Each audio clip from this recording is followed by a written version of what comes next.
Okay, welcome back to the channel. Today we are going to do a live pitching lesson with, first of all, Tim Saville. Thank you for being part of this today, Tim. It's all right, Dan. Just sprung it on you in the middle of a lesson, but we're doing some really good stuff, and I think what we're working on with your game at the minute, distance control with pitches, that 50 to 100 yard shot, so key to so many of you out there watching. So Tim's been very kind to share this lesson with all of our subscribers and our viewers. There's only 10% of you watching right now that are subscribers though, so Tim, have you got a message for them? Well, subscribe. There you go. It's as simple as that. Well, subscribe, and if he says it, you need to do it. So we're going to crack on with the lesson. We've already done a little bit of work so far, Tim. Would you mind just explaining to me a little bit about your issue you have with pitching? What goes wrong? Where does the ball go? At the minute, it's very inconsistent, so my approaches to the green aren't leaving me where I believe I should be. So it's, as I say, it's the inconsistency of ball flight and direction control. So I'm not hitting the green, not leaving myself many birdie or par chances if I've had to, you know, chip out or whatever. So, and just to explain to people watching, handicap at the minute. My handicap is 6.3. 6.3, yeah. So slope, you're probably getting 8 shots at Fairhaven. Remember at Fairhaven. So 6 handicap golfer.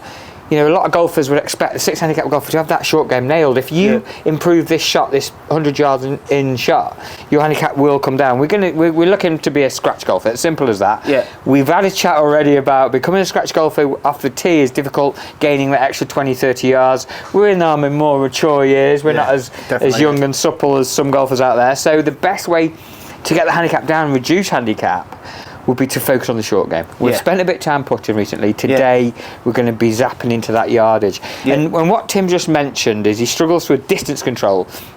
Just do a couple of practice swings for me and I'll explain a little bit about it. And with Tim's pitching swing, currently uses his hands a little bit too much.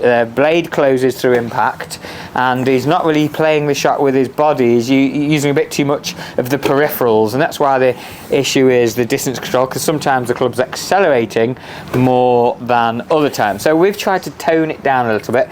He's just demonstrated really nicely there. Controlled backswing and then using a nice rotation of the body to play the shot.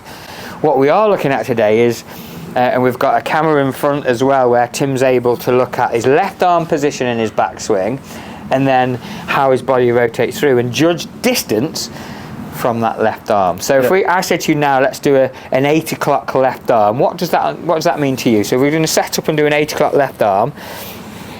So we're looking at the left arm getting to about 8 o'clock position in the backswing. So it's about there. So on a clock face, that'll be 8 o'clock. The club's parallel to the ground. If Tim now turns through to the target, keeping everything else quite steady, waiting on that left side, that should give us a nice, consistent control of the club face, giving us penetrating flight, because we're not adding loft. And good 46, 47 yards distance control we're looking for with this. Very precise there, but there is a reason for that. So 8 o'clock left arm. Good. And we'd say that got just past 8 o'clock. Still almost hold it there. Carried. Quite happy with that one? Yeah. How did it feel? How did the strike feel there? Yeah, good strike. Good strike. Carried 44 yards. There is a challenge here of getting the feel for an 8 o'clock left arm, and it just got a little bit longer, but if it gets you to a 44, 45 yard carry, we kind of called 46 a minute ago, with a consistent impact position, that landed, how far would you say that was from the pin when it landed? 2 foot. 2 foot. 2 foot from the pin, it bounced on from that. So if you're pitching from 46 yards away and landing it 2 foot away, is that a bit more definitely the yardage you're looking for? And the is getting the consistency that I know that's what it's going to do, because then I'll be more confident in those approach shots. You can play to 46 yards away. So we're going to go further now though. Let's go to 56. We're adding 10 yards to it. The key to this shot here now for Tim is maintaining the same movement, same acceleration of the club, same body speed, but we're going to go a little bit further back with that left arm. So where's your left arm going to now? It's going to go to 9. So your feel would be nice. Let's do a practice swing. Looking at the camera there, 9 o'clock is there. And then turn through, brilliant. Full body rotation, not releasing the hands, not adding extra clubhead speed. Good. So it went a little bit past 9. Yeah. That's carried 63 yards. And it released. Definitely, there was more release in that one. Felt the release. Yeah. I could just hear the strike. It sounded like a little bit of mat and ball together, which would have been a heavy shot on the wet conditions. You'd have fatted it. Which is why I said from the weekend on the wet course, I said that was one of the things that I was struggling with, was that fat contact from obviously a bit more released. So when you release the club, what we're talking about here is the hands into impact, drop the blade below the ball, okay, giving you that inconsistent strike. Yeah. So can you do a feel swing now of the opposite? So we're going to get to that 9 o'clock position, hold that body position, turn the chest through. We're not hitting the shot, just get that feel. So all the way through now. Now turn your chest, turn, keep going.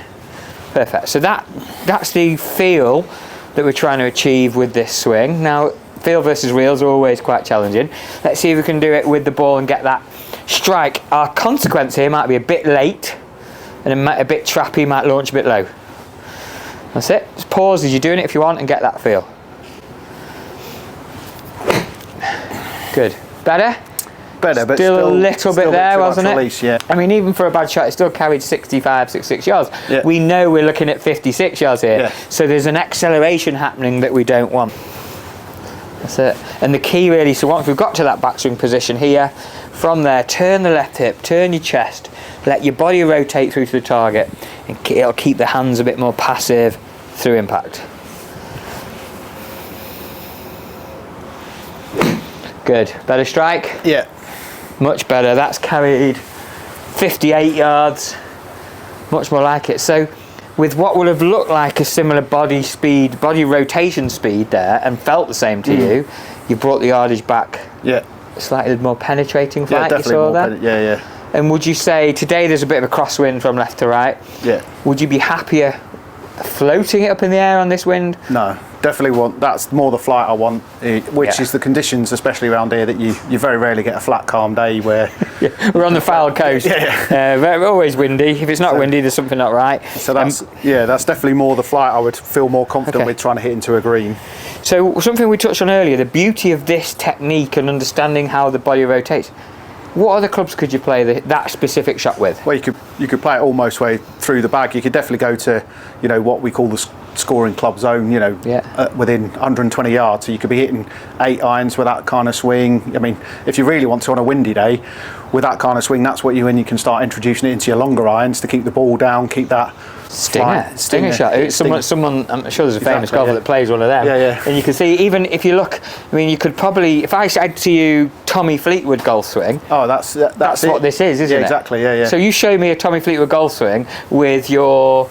Let's have a go. We'll grab an 8 iron out. So we've been working on Tim's distance control with pitching today, but also the idea here is now to have a feeling of distance control, body rotation, speed control. Have a look at the camera in front of you again, Tim. Watch what you're doing. So this links the feel and real, and that to you feels like a Tommy Fleetwood swing. Yeah. So a Tommy Fleetwood swing, you're kind of aware that it's tight, turns, punchy, no real release, body rotates nicely, and he finishes a lot of his shots kind of here, there, held off follow through. Yeah. Let's see what happens. We're experimenting here, we're learning about how this shot can be played with different tools, different clubs in the bag. Beautiful strike, that. How's the strike feel? Yeah, good, clean strike, definitely. So 138 in the air with an 8 iron with probably what felt like half a swing up against a left to right wind. Yeah. What would you say a full 8 iron is for you? A full swing 8 iron? About 150 maybe. Yeah. So you've taken 10 yards off it. But you've given it, you've focused in on a yardage. But on a breezy day into the winds, I'd probably hit my 8 iron like 125, 130 because, with that release. So actually having, practicing the shot. So what you're saying is, even with your release in a full swing, it's scooping it.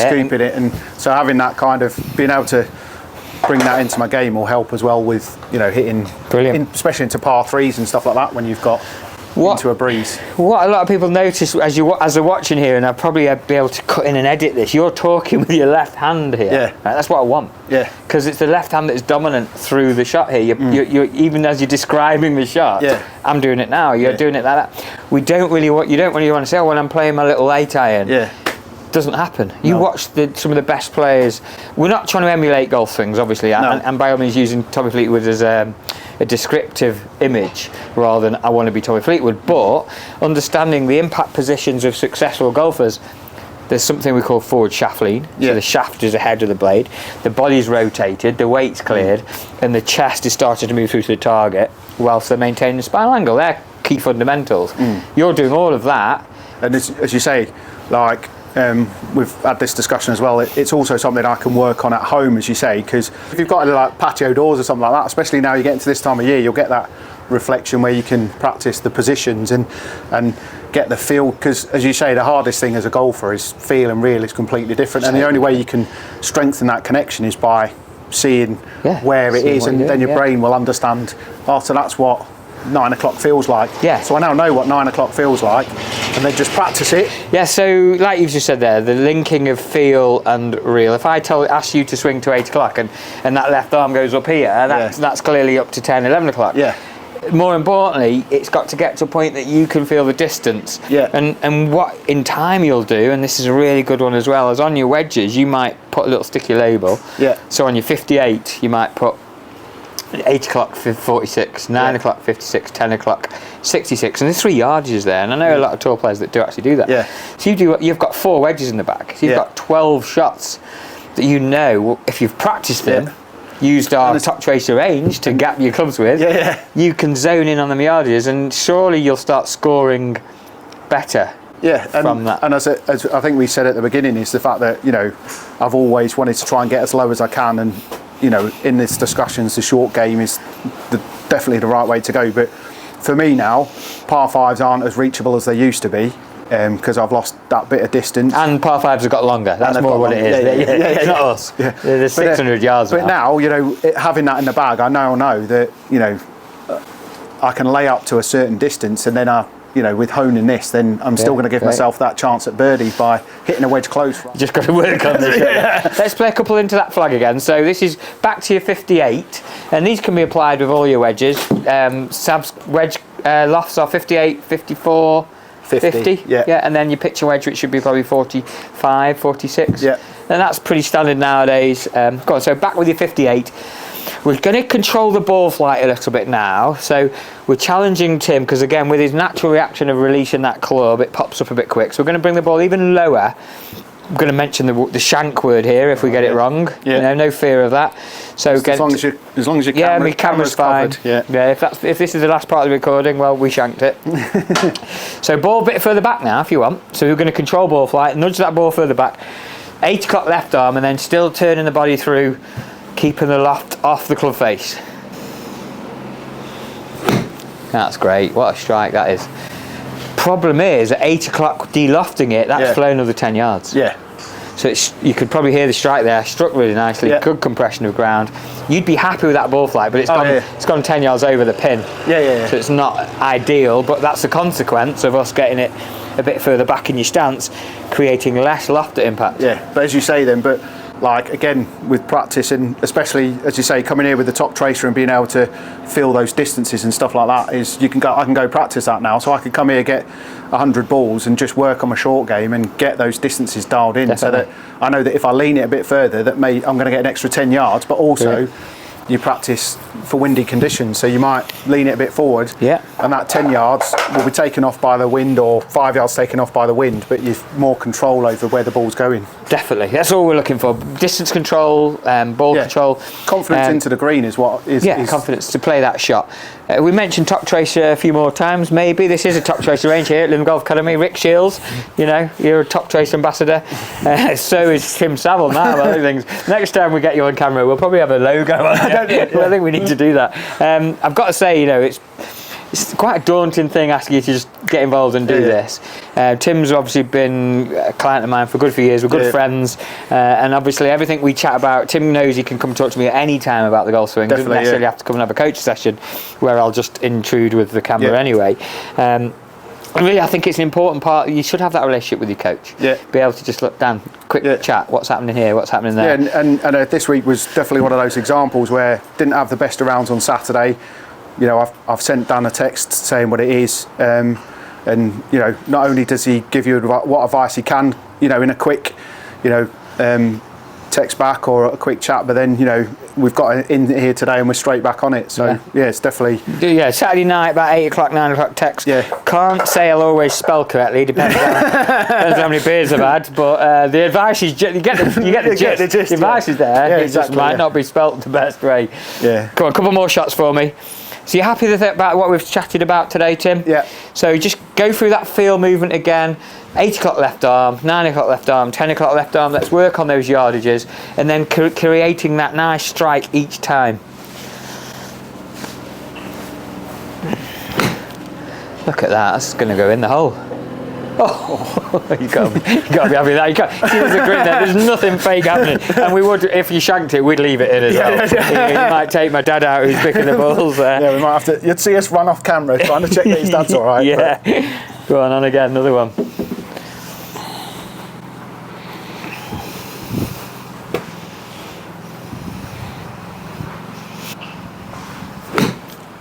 Yeah, very nice. Well, we're going to leave the coaching session there now. First of all, thank you again for watching. If you are a subscriber, I appreciate it. Yeah, if you're not, make sure you listen to him, subscribe, hit the like button, comment as well if there's anything.